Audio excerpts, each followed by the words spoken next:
Hello guys, এখন আমি করব বাঁধাকপির চপ। দেখো বাঁধাকপির চপ করতে গেলে কি কি লাগবে। বাঁধাকপি নুন দিয়ে একটু মুজিয়ে রেখেছি কালো জিরে। এই দেখো ছোট চিংড়ি, বেসন, চালের গুঁড়ি, এই যে কাঁচা লঙ্কা, আর এই যে ধনে পাতা, নুন, হলুদ, এই যে ভাজা মশলা, আর একটু দিয়ে দেবে চিনি।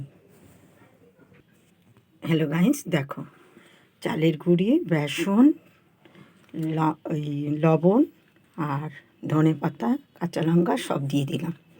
দিয়ে এবার এটাকে মাখাতে হবে। এই দেখো চিংড়ি মাছটাও দিয়ে দিলাম।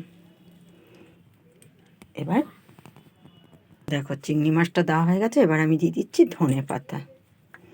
সব জিনিসগুলো দিয়ে দিলাম। এবার আমি একটু মাখাবো। দেখো তেলটা গরম হয়ে গেছে। এখন আমি চপগুলো ছেড়ে দেবো। দেখো চপগুলো দিয়ে দিয়েছি। দেখো চপটা ভাজা হচ্ছে। আস্তে করে গ্যাসটা দিয়ে দেবে, নাহলে পুড়ে যাবে। দেখো চপগুলো হয়ে গেছে। এখন আমি নামাবো। দেখো বন্ধুরা হয়ে গেছে।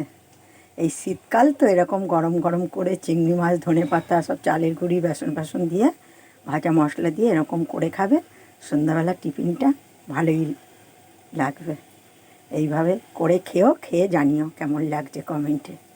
কমেন্ট করো, একটু শেয়ার করো, একটু লাইক দিও। হ্যাঁ দেখো।